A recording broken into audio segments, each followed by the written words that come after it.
Salut et bienvenue sur cette chaîne Eurotrade. La chaîne Eurotrade n'est pas seulement une chaîne qui parle de business ou des métiers du web. C'est aussi une chaîne qui t'apprend à réfléchir sur les questions les plus importantes de notre existence terrestre. Aujourd'hui, nous allons parler des 3 richesses que chacun de nous a et qui malheureusement, nous n'en prenons pas soin. Nous avons 3 grandes richesses qui, pour moi, c'est la plus grande richesse que le Créateur nous donne. Malheureusement, nous les négligeons et nous finissons très pauvres.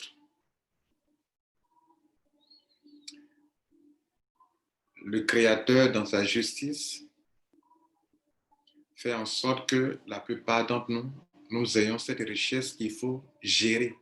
Je dis bien gérer. La première grande richesse que Dieu nous donne, c'est notre santé. Nous naissons de façon générale, la plupart des êtres humains naissent avec des organes vitaux qui sont en très bonne santé. Même si d'autres, quelque part, sont défavorisés, mais lorsqu'ils sont défavorisés d'un côté, il y a un autre côté qui excelle. Par exemple, un aveugle peut être très intelligent, hyper intelligent que ceux qui voient. Et peut faire des exploits dans certains domaines. Par exemple, dans la musique, il y a des aveugles qui ont une très belle voix et qui ont créé des albums qui les ont enrichis, n'est-ce pas? En tout cas, quand vous avez de l'handicap quelque part, la nature fait en sorte que cela soit compensé ailleurs. Donc, chacun de nous est enrichi depuis sa naissance. Et je suis là pour vous enseigner ça parce que on voit que dans les mosquées et dans les églises, souvent on prêche sur la prospérité, mais c'est rare que des gens parlent des choses que nous avons naturellement à la naissance. Et donc, voici les 3 choses que vous pouvez lier pour avoir une prospérité solide sur de longues années. Et comme toujours, si vous ne reconnaissez pas la richesse de ce que vous avez déjà, vous ne pourrez pas bouger ni faire asseoir une richesse solide. Il faut que vous soyez reconnaissant, vous ayez de la gratitude par rapport à ce que vous avez déjà. Et beaucoup de personnes ne connaissant pas, ne sachant pas cela ou ne mettant pas l'accent sur ce qu'ils ont déjà, elles ont du mal à acquérir de nouvelles choses en termes de richesse, de prospérité. La première chose, c'est votre santé, le corps que vous avez, l'esprit que vous avez, le mental que vous avez. C'est la plus grande richesse que vous avez. C'est parce que vous êtes que vous pouvez chercher l'argent. C'est parce que vous êtes que vous pouvez créer. C'est parce que vous êtes dans ce corps que vous pouvez faire ceci ou cela. Quand ce corps est en panne, c'est-à-dire lorsqu'il est malade, lorsqu'il est détruit, que vous êtes mort, vous ne pouvez plus rien faire. Vous êtes parti. Et donc, tant que vous êtes dans ce corps, vous pouvez réaliser des très grandes choses. D'autres même ne réalisent pas qu'ils sont dans un corps, ils sont un esprit dans un corps. Toutes les grandes réalisations que les êtres humains ont eu à faire, c'est parti de quoi? De l'imagination. de l'imagination. Donc, l'esprit étant dans le corps peut faire de très grandes choses. On peut partir de rien, avoir de l'inspiration et créer de très grandes choses. Le mental, l'esprit, le corps constituent la plus grande richesse, le plus grand trésor que les hommes ont. Même celui qui n'a pas de pièce d'argent dans sa main peut partir de son corps, de son mental, de son esprit pour devenir le plus grand milliardaire.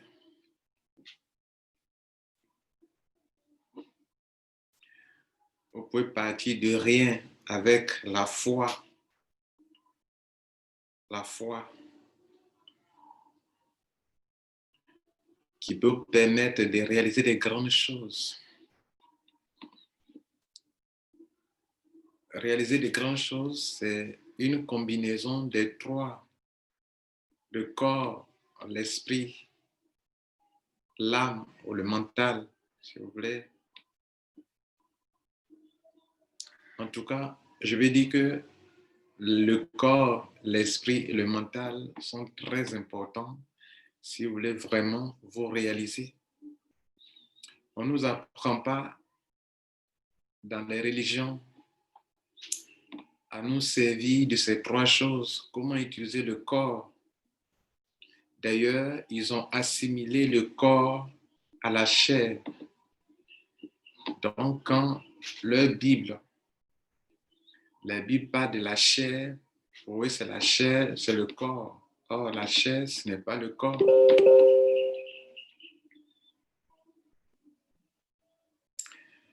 Et donc, c'est comme si le corps, c'est quelque chose de dangereux, et quelque chose de sale, de mauvais, d'impur. Pourtant, sans votre corps, sans ce corps, mon esprit ne peut pas extérioriser dans un monde matériel les idées que je suis en train de vous partager avec vous. C'est grâce au corps, au temple que je suis, au temple qui est là, que l'esprit peut être dans ce temple pour s'exprimer. Jésus l'a appelé temple parce que c'est vraiment un temple dans lequel se trouve l'esprit. Détruire ce temple et en 3 jours, je vais le reconstruire. Vous êtes un esprit, vous n'êtes pas un corps. Vous êtes un esprit dans un corps. Et cet esprit dans ce corps est en mouvement perpétuel. Il veut faire de grandes choses. Il veut vivre. Il veut réaliser de très grandes choses. Mais étant dans un monde matériel, il ne peut pas s'exprimer sans le corps. Comment exprimez-vous la mort? La mort, c'est parce qu'on dit on est mort, c'est la dissociation du corps et de l'esprit. Là, nous sommes une dualité. Je suis assis devant vous, il y a un mélange de corps et d'esprit qui s'exprime pour que vous puissiez m'entendre. Lorsque je perds ma santé et que la maladie détruit les organes vitaux, le corps tout entier, l'esprit ne peut plus rester dans ce temple parce que lui ne peut pas vivre dans un monde matériel sans un corps.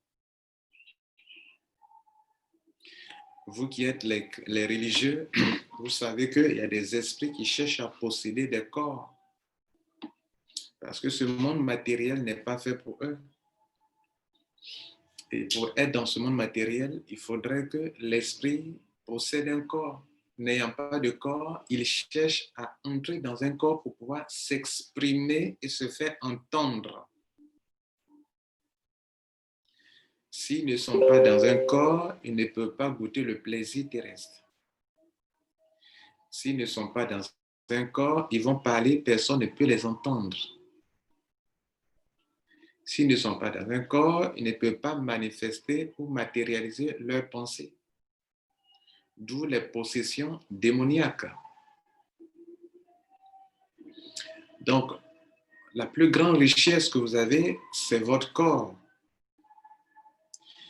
Et ce corps, dans un monde physique, se nourrit aussi de deux choses. Il se nourrit d'abord de la matière, des choses physiques, de la poussière, de la nourriture, je vais dire, mais des nourritures que Dieu a créées pour que et cette nourriture puisse nourrir les organes vitaux, vital, vital, vie, la vie se trouve dans les organes.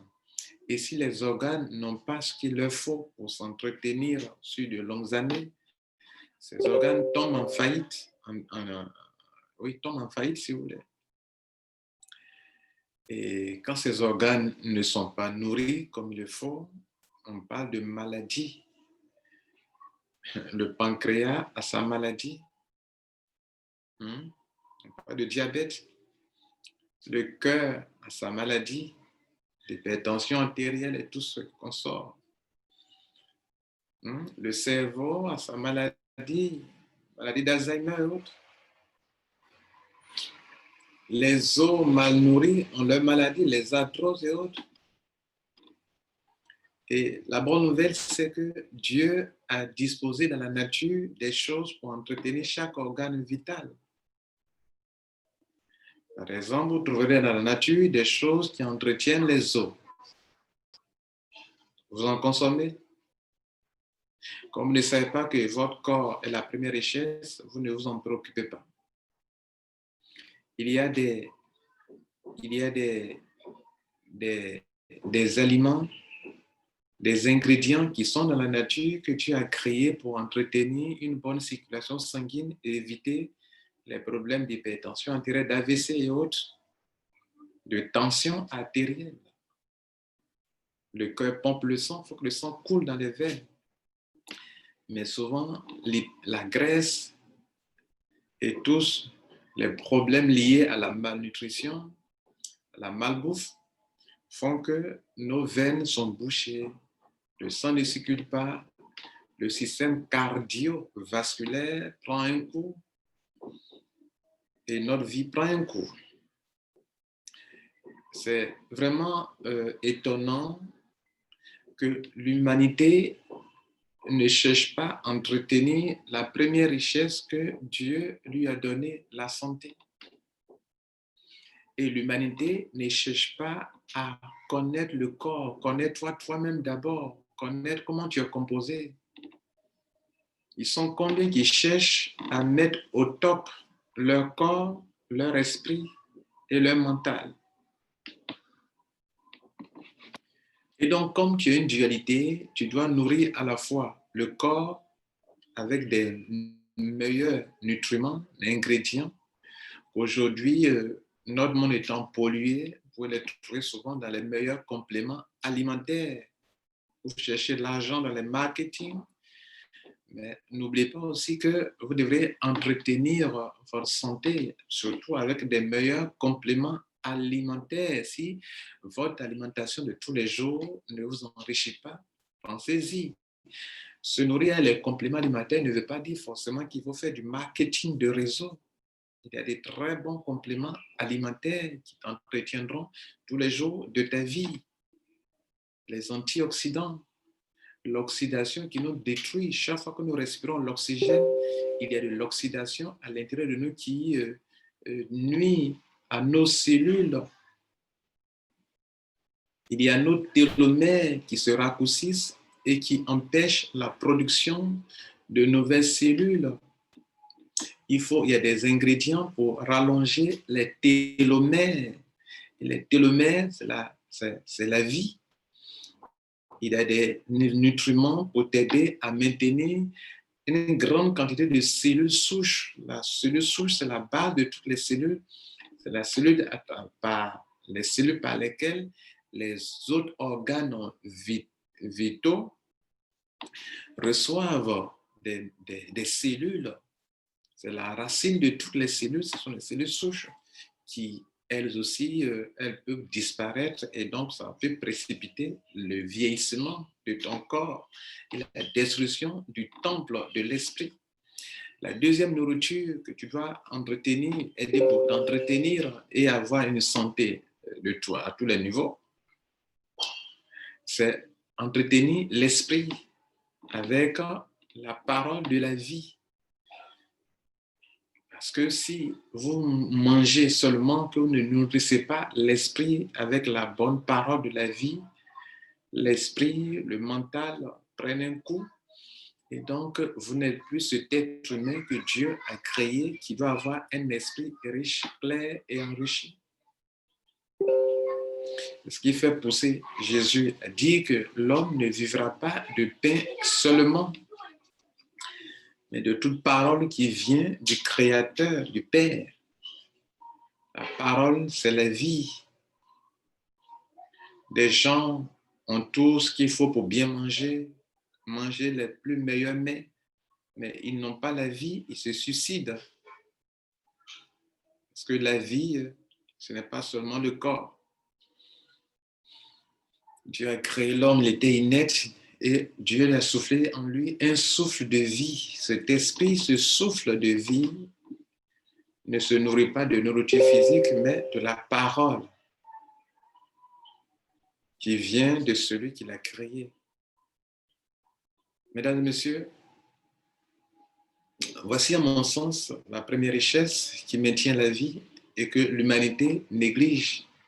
Ou bien les gens négligent, considèrent l'un et négligent l'autre. Voilà ce qui se passe. Ceux qui se disent religieux chrétiens considèrent l'esprit, négligent le corps. Considèrent que le corps c'est sale, c'est impur.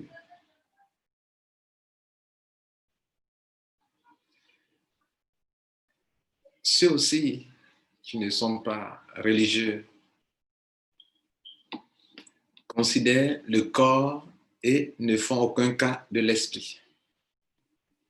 La sagesse veut que vous considérez et le corps et l'esprit et que vous fassiez tout pour gérer et le corps et l'esprit. Les gérer, c'est leur apporter les nutriments, la nourriture nécessaire. Le corps a besoin de sa nourriture, l'esprit a besoin de sa nourriture. Quand vous savez gérer ces deux, vous devenez l'être humain que Dieu a créé et qui connaît sa première richesse, le bien-être de sa dualité. Mesdames et messieurs, la deuxième richesse que Dieu vous a donnée quand vous avez déjà ce premier acquis, c'est le temps. La gestion du temps nous enfonce dans la pauvreté comme la gestion de notre corps et de notre esprit. Les gens ne savent pas que la deuxième richesse que Dieu leur donne, c'est leur temps.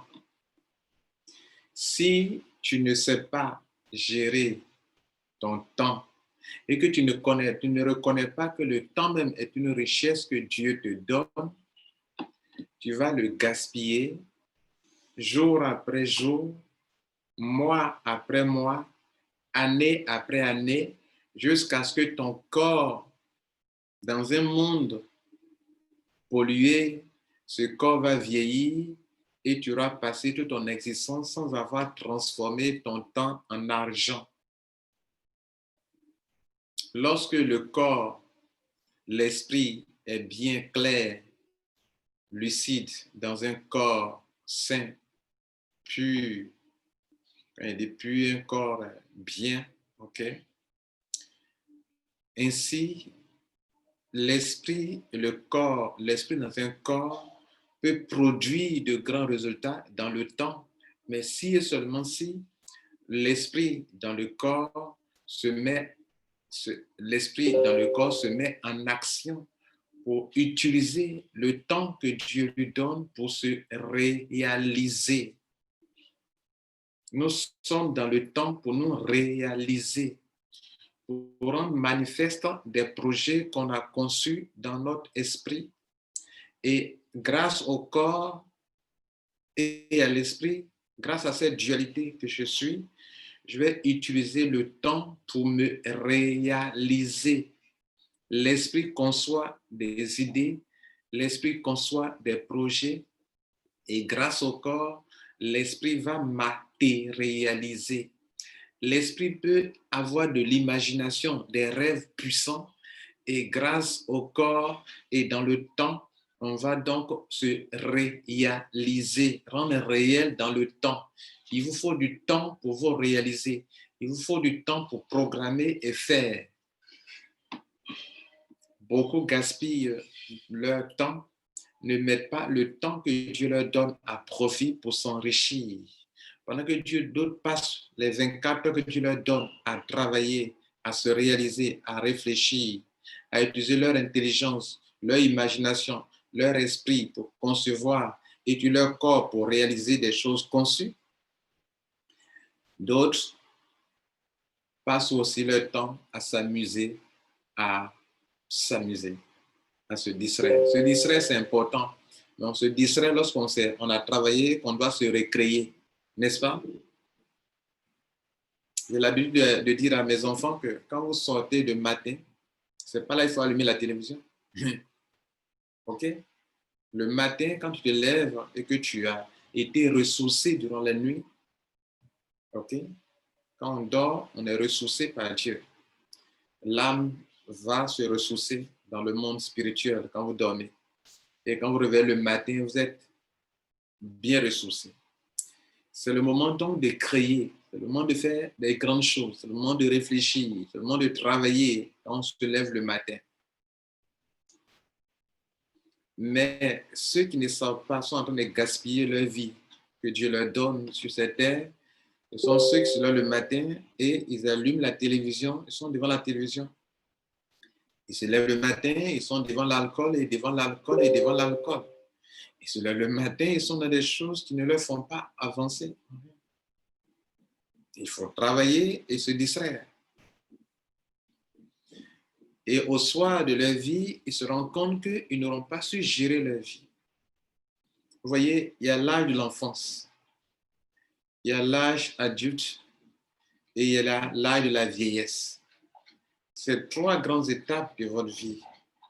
Vous devez savoir les gérer quand vous êtes conscient que vous n'êtes pas éternel et que si ce corps, cet esprit est dans ce corps dont on a parlé au début, il est là pour un temps. L'esprit, lui, il est éternel. Il est éternel. Mais le corps, lui, n'est pas, il est de la matière. Et la matière est éphémère. La matière est éphémère. La matière n'est pas là pour toujours. La matière n'étant pas éternelle, vous devrez savoir la gérer. Et votre corps procède de la matière. Il n'est pas éternel. Et donc, pendant que le temple est encore là à votre disposition et qu'il est encore un peu bien, il faut savoir en profiter. Parce que le moment vient, la nuit vient où vous ne pourrez pas faire ce que vous faites aujourd'hui. La nuit vient où personne ne peut travailler, dit Jésus.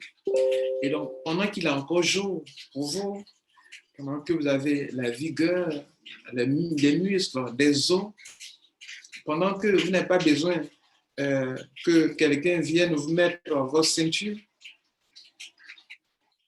c'est le moment de vous lever et de mettre votre temps à profit. Non seulement pour vous-même, mais pour les générations à venir. Un grand coach disait ceci, que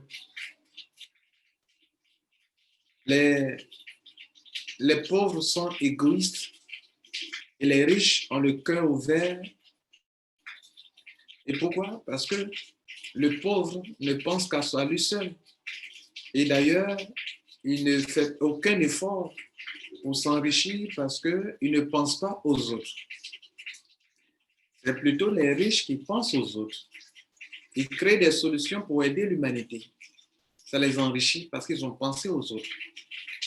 Ils travaillent non pas pour eux seuls, mais pour l'avenir. Même s'ils doivent mourir, ils se disent qu'ils doivent laisser une maison, une grande maison.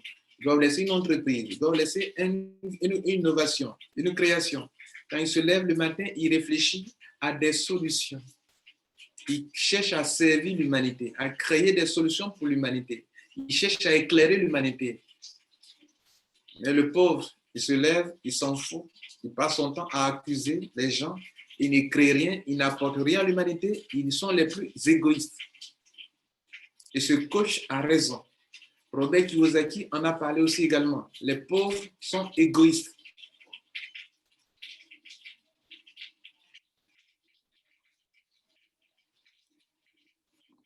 Donc, quand vous avez la santé et que vous savez gérer votre temps, vous savez gérer votre santé, vous pouvez vous en servir pendant que vous êtes dans le corps pour utiliser le temps pour créer les richesses. C'est ainsi que, parce que vous avez la santé, vous aurez l'argent.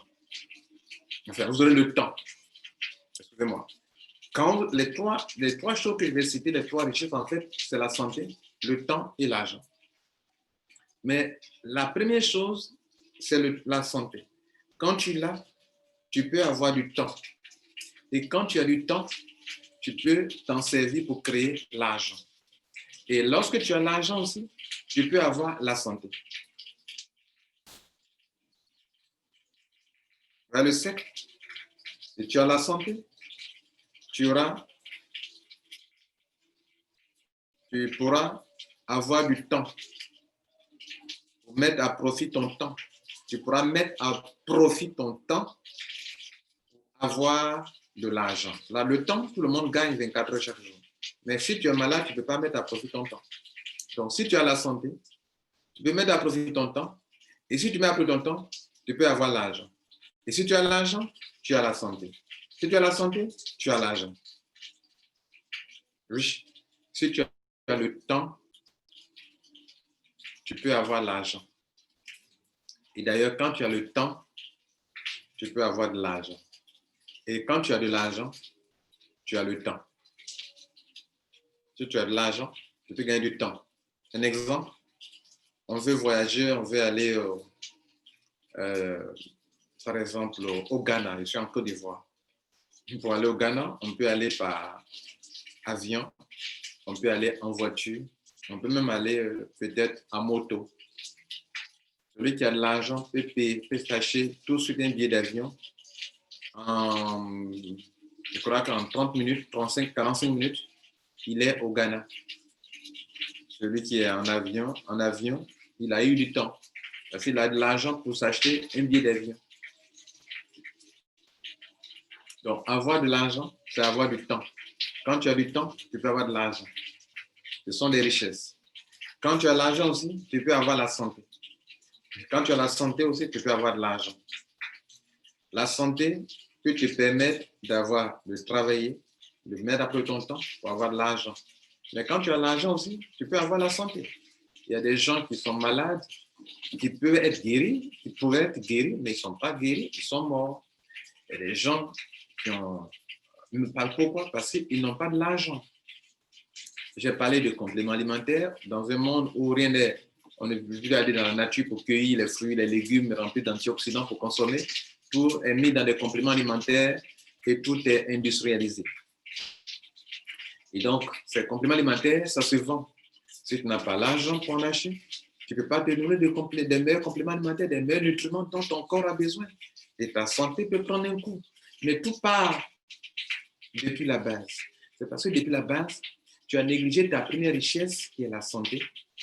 Et ayant négligé ta santé, okay, tu n'as pas pu mettre à profit ton temps. N'ayant pas mis à profit ton temps, tu n'as pas eu l'argent. Et comme tu n'as pas l'argent, tu ne peux pas prendre soin de toi. Et quand tu ne peux pas prendre soin de toi, tu es malade. Et comme tu es malade, tu ne peux pas utiliser ton temps pour créer de l'argent. Mesdames et messieurs, les trois richesses que Dieu vous donne, c'est votre santé, le temps d'abord. Ce sont ces deux-là qui peuvent vous aider à créer de l'argent. Si vous voulez, si tu as la santé, tu peux avoir de l'argent. Si tu as le temps, tu peux créer de l'argent. Mais le premier élément sans lequel tu ne peux rien faire, c'est ta santé. C'est la base de tout. Nous disons la santé avant tout. Mesdames et messieurs, si la santé avant tout, Pourquoi ne mettez pas la santé au premier plan dans tout ce que vous faites? Entretenir le corps, c'est aussi faire du sport, c'est aussi bien se nourrir, c'est aussi avoir une hygiène de vie. Nous n'en pensons pas. Nous avançons. Nous commençons à courir derrière l'argent. Derrière l'argent. Nous accumulons l'argent et après nous détruisons l'argent pour chercher la santé. Quelle stupidité. Il y a des gens qui sont riches aujourd'hui, très riches, mais durant tout leur parcours, avant d'arriver là de la vieillesse, ils ont détruit leur santé pour courir après l'argent. Mesdames et messieurs, on peut aller avec les deux, ou même les trois. On peut avoir, gérer bien sa santé, avoir du temps, avoir de l'argent. Les trois, on peut savoir les combiner. C'était donc votre petite exhortation pour que vous preniez au sérieux votre santé, pour vous permettre de mettre à profit votre temps. Et quand vous avez le temps, vous pouvez vous faire de l'argent. Et quand vous avez de l'argent, vous pouvez entretenir la santé, vous pouvez avoir le temps. Quand tu as l'argent, une chose intéressante aussi, quand tu as l'argent, tu as le temps. Quand tu as l'argent, tu as la santé. Mais sans la santé, tu ne peux ni avoir le temps, ni l'argent. Vous avez compris? Passez un bon week-end et à la prochaine fois pour une autre vidéo qui vous fera réfléchir sur les choses essentielles de votre existence sur Terre. Merci et partagez, abonne-toi si ce n'est pas encore fait. À la prochaine fois, ciao.